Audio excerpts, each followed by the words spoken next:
Council in Ward. I did not support Mark. One day on the hustings, as I wore his opponent's campaign button on my lapel, Mark said to me, "But Bernie, I thought we were friends." I told him, "We are friends, Mark, but I'm a political student of voting patterns, and I know you're not going to win. So I'm going to support the candidate who's going to win, and it's not going to be you." Sorry, Mark, even with my support back then, you still would have lost. But the truth is, you have been a distinguished GW alumnus for many, many years. Your love of GW and GW basketball is legendary.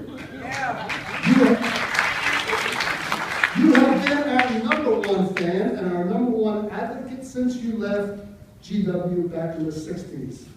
The 1960s, not the 1860s.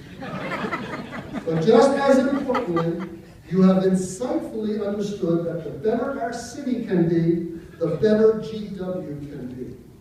You have been an insufferable, indefatigable, and irresistible advocate for our city, for our basic rights of democracy, self-determination, and equality, just like all others enjoy in America. You have been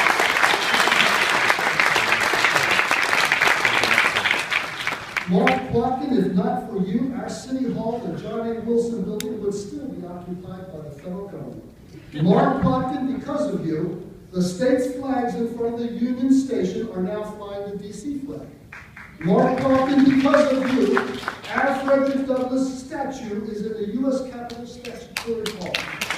Mark Plotkin, Mark Plotkin, because of you, Duke Ellington's image is on the silver quarter coin representing D.C. as a state. Mark Plotkin, because of you, this past Monday's Senate hearing on statehood finally occurred. And yes, Mark Plotkin, because of you, the license plate slogan, "No tax, taxation without representation," is on the president's limousine because of you.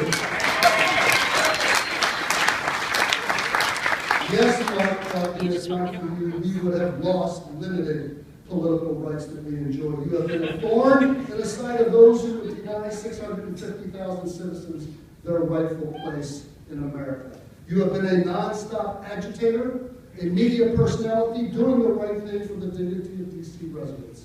Thank you, Mark Plotkin, for your steadfast commitment to our city and to our university. You are not only a distinguished alumnus, you are a real DC hero. Agitating, prodding, embarrassing, lobbying, and not stopping until we get what we deserve in DC, that first-class citizenship.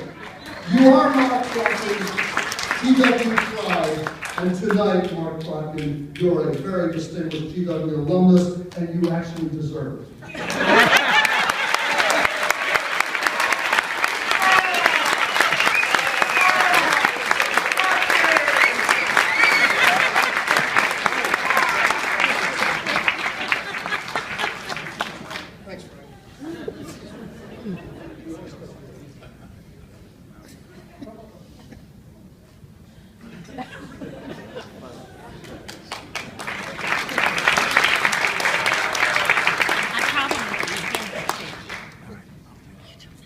Thank you, I think.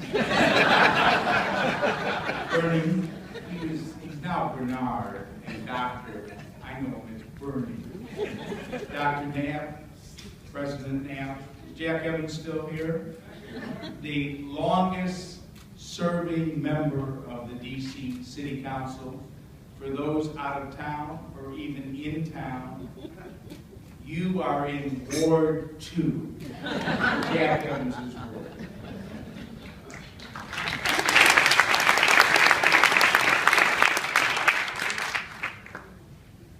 In the noble journalistic tradition of total and complete accuracy, I must point out a singular distinction. This coveted award has been presented since 1937. No one, I repeat, no one who has received this award had a lower grade point average.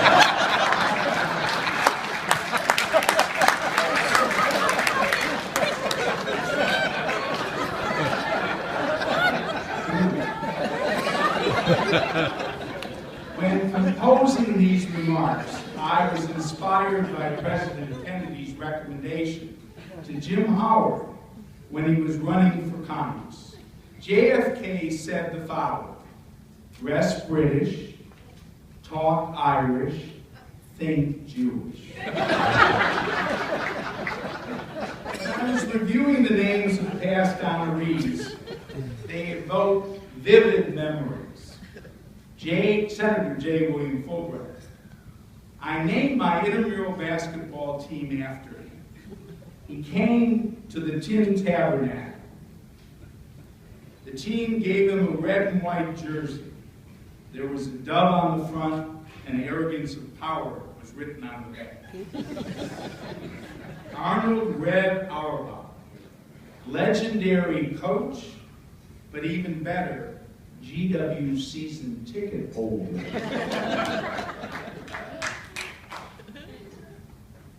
Dr. Charlie Reed, Chancellor of the state university systems in both Florida and California. The very first class I had at GW, he's here tonight, 8 in the morning, September 1964.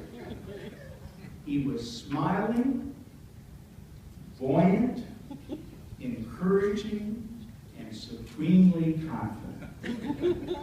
Harold Green, D.C. Superior Court Judge, federal judge, and the original drafter at the Justice Department of the 1964 Civil Rights Act.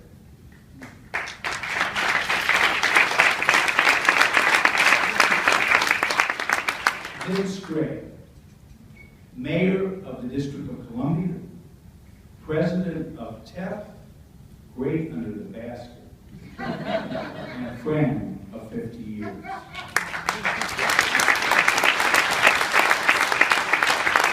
Time does not allow me to properly thank all my friends who are here tonight. So I had to create a unique category, a GW connection. Michael Weisskopf, high school classmate, GW roommate, intrepid, brave, prize-winning journalist, lifelong confidant. Norm Neverson, booming voice, massive handshake, entrepreneur extraordinaire, star GW football player, drafted by the Dallas Cowboys. Plotkin! Bob Talent, 1969, 5th in the nation in scoring, 29 points a game at Fort Myers. Without